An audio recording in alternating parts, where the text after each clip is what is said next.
An introduction to hypothesis testing. We learn in science classes that a hypothesis is a guess. You observe things happen in life and guess that something is true. For example, in addition to online classes, I also teach classes on campus. I decided to try a new teaching method with a class. I think students did better with a new teaching method. That would be my hypothesis. A business manager thinks a new ad campaign brought in more business. A police chief thinks crime has decreased since his or her tenure. A psychologist believes a new treatment method helps in addiction recovery. A doctor thinks that a new drug lowers cholesterol. I think that I spend $150 on average at the grocery store. Statistics is how we test these guesses. When we make a hypothesis, we must test it. We test our hypothesis by taking a sample and doing calculations. Remember that a sample means that we are taking information from part of a population and making an inference about a population. If I want to look at how college tuition has risen in the last 10 years, and I only study 50 colleges, then my data will not be very accurate.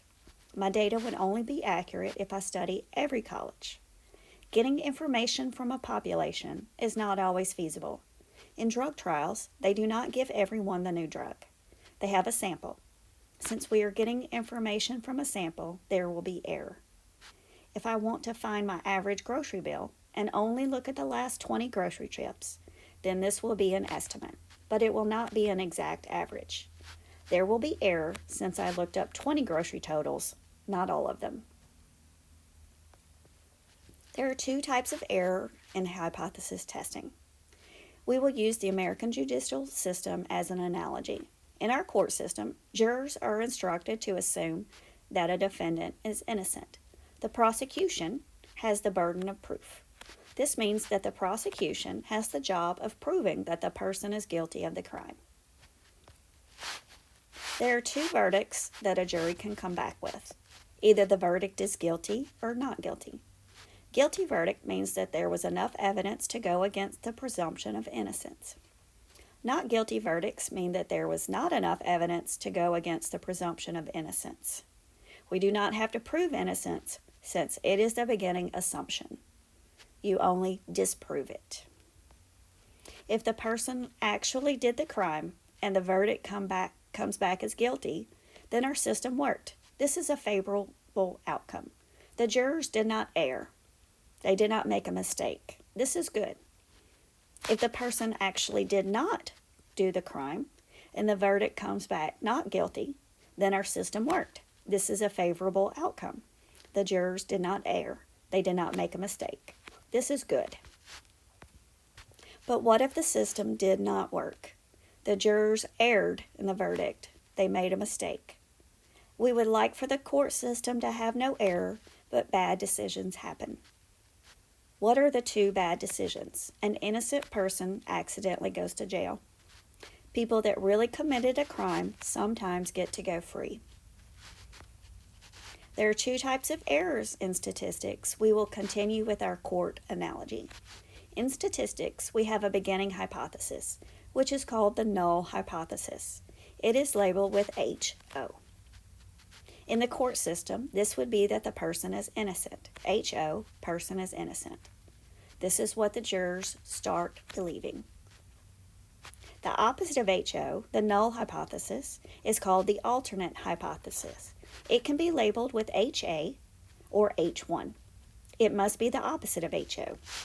In the court system, HA is the person is guilty.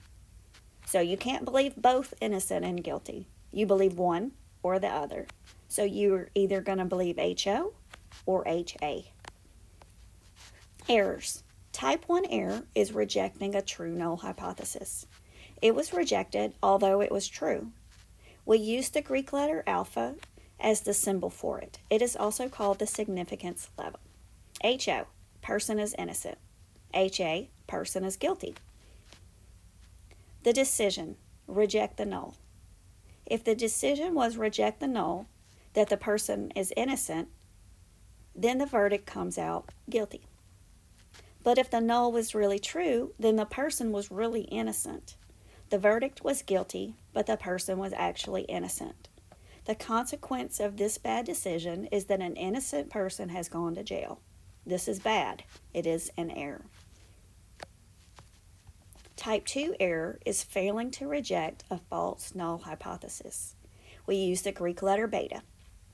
HO, person is innocent. HA, person is guilty. If the decision is to do not reject the null, if you do not reject the null, then the verdict comes back not guilty. But if the null was really false, then that means the person really was not innocent. The person really did the crime. The verdict was not guilty, but the person really did the crime. The consequence is that a guilty person is going free. This is bad. It is an error. What does it mean to be significant? I guess my hypothesis is that I spend $120 on average in groceries each week. This is my null hypothesis. I'm going to use a sample to estimate the true mean, population mean. The population mean is the average of all my grocery bills. I cannot go back and find all my grocery bills ever. I'm going to use a sample part. Scenario 1. If I took 20 grocery receipts and found the average to be 121. This is not significantly different from my guess. What does not significantly different mean? It means the 121 is not very different from, not a lot different, from the 120 guess. The average could very well be 120. Remember, we are using a sample to estimate the population. I do not have enough evidence to go against my belief that the average is 120. 121 is close to 120. It's not significantly different. Scenario 2. I took 20 grocery receipts and the average is 157. This is significantly different from my guess of 120. What does significantly different mean? It means it is a lot different from my guess of 120.